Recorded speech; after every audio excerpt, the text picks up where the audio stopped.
শুভেচ্ছা সবাইকে। আজকে জুলাইয়ের ৪ তারিখ। গত ৩ দিন পর্যন্ত জুলাই আন্দোলন নিয়ে ব্যাপক আলোচনা পর্যালোচনা হচ্ছে। জুলাই আন্দোলনের বুকে ছুরি মারা হচ্ছে বলে একটা পক্ষ অহরহ বলছে, আর একটা পক্ষ বলছে যে জুলাই আন্দোলন ছিল ভুল। এই দুই পক্ষের মাঝখানে আমরা যারা সাধারণ মানুষ আছি তাদের নজর পড়তেই পারে যে আসলে জুলাই আন্দোলনের বুকে ছুরি মারছে কারা। দেখা যাক, আজকে একটা তথ্য আমি পেলাম, আজকেই পত্রিকা বেরিয়েছে যে বরিশাল সিটি কর্পোরেশন এলাকায় একজন ব্যক্তি, তিনি বৈষম্য বিরোধী ছাত্র আন্দোলনের সাবেক সমন্বয়ক মারজুক আবদুল্লাহ, তো তিনি বরিশাল চিফ মেট্রোপলিটন ম্যাজিস্ট্রেট আদালতে একটা মামলা করেছেন। সেই মামলায় অভিযুক্তের আসামির সংখ্যা হচ্ছে ২০০ শতাধিক। তো এই ২ শতাধিক যে মামলার আসামি, তার মধ্যে দেখা গেল যে ৪ জনই অনেক আগেই মারা গেছে। আবার একজন আসামি, যিনি সাবেক এমপি ছিলেন, তিনি দীর্ঘদিন পর্যন্ত জেলে। আর আওয়ামী লীগের আরও অন্যান্য যারা ছিলেন তারা বহুদিন পর্যন্ত পলাতক। তো এই ভদ্রলোক যখন মিথ্যা, অর্থাৎ মৃত ব্যক্তি বোমা হামলা করেছে এবং রাস্তাঘাট বন্ধ করে দিয়ে গত তার বক্তব্য অনুযায়ী 10 জুন, 16 জুন ও 22 জুন তারা সড়ক অবরোধ করেছে, বোমা বিস্ফোরণ করেছে, মিছিল করেছে এবং শান্তি শৃঙ্খলা বিঘ্নিত করেছে বলে তিনি আদালতে মামলা দায়ের করেছেন। এটা আজকে প্রকাশ হয়েছে সংবাদে। এখন প্রশ্ন হচ্ছে, মৃত ব্যক্তি বোমা বিস্ফোরণ করে এরকম মিথ্যা অজুহাত দিয়ে যখন মামলায় জড়ানো হয় কাউকে, তখন ঘটনার পার্শ্বিক সত্য যদি হয় তাইলে এই বিষয়গুলি খেলো হয়ে যায় এবং মানুষ বুঝতে পারে যে ঘটনা কোন দিকে গেছে।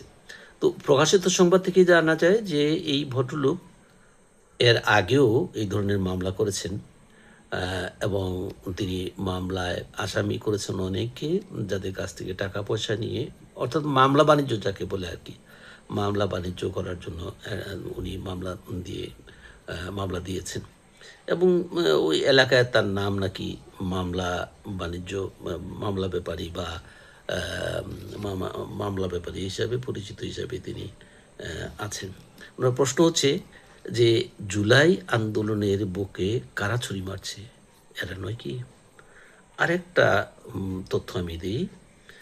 24শে জুন ঝিনাইদহ জেলার কোটচাঁদপুরে ওইখানকার সাবেক উপজেলা চেয়ারম্যান এবং উপজেলা জামাতের আমির, তার নাম ছিল সম্ভবত তাজুল ইসলাম সাহেব, বা যাই হোক, নামটা আমার এই মুহূর্তে মনে নাই। তিনি সাবেক উপজেলা চেয়ারম্যান এবং জামাতের স্থানীয় আমির। তো তিনি করলেন কি, যে সরকারের উন্নয়ন বরাদ্দ থেকে প্রাপ্ত কিছু সাইকেল, তো সাইকেল থেকে একটা সাইকেল বরাদ্দ করলেন একটা মাদ্রাসা ছাত্রকে। এটা করতেই পারেন, করেছেন, ভালো কথা। কিন্তু এই সাইকেলটি উনি মাদ্রাসা ওই যে শিক্ষার্থীর নামে বরাদ্দ করেছিলেন তাকে না দিয়ে তিনি নিজে স্বাক্ষর করে সাইকেল নিয়ে যান এবং সাইকেলটি তার নাতনিকে উপহার দেন। তো বিষয়টা জানাজানি হয়ে গেলে তখন টনক নড়ে পার্টি থেকে তাকে বহিষ্কার করা হয়। প্রশ্ন হচ্ছে, তিনি জামাতের একটা ক্যাডার ভিত্তিক রাজনৈতিক দল, তাদের অনেক নিয়ম শৃঙ্খলা কড়াকড়ি আছে বলে জনশ্রুতি আছে। তো সেইখানে তিনি যখন এই ধরনের একটা তশরুফ করতে পারেন, দুর্নীতি করতে পারেন, তখন সঙ্গত কারণে প্রশ্ন আসে যে আন্দোলনের মূল দাবি ছিল যে দুর্নীতিমুক্ত সমাজ ব্যবস্থা করা এবং রাষ্ট্র কাঠামো পর্যন্ত সংস্কার করা এবং এই দুর্নীতি, মিথ্যাচার এবং সামাজিক অনাচার রোধ করা, সামাজিক অনাচার রোধ করা, দুর্নীতিমুক্ত সমাজ গঠন করা, দেশ সংস্কার করা, রাষ্ট্র সংস্কারের দাবি নিয়ে তো তারা নেমেছিলেন। কোথায় রাষ্ট্র সংস্কার? আর আজকে আবারও প্রশ্ন করি, জুলাই আন্দোলনের বুকে কারা ছুরি মারছে, তারা নয় কি? ধন্যবাদ সবাইকে।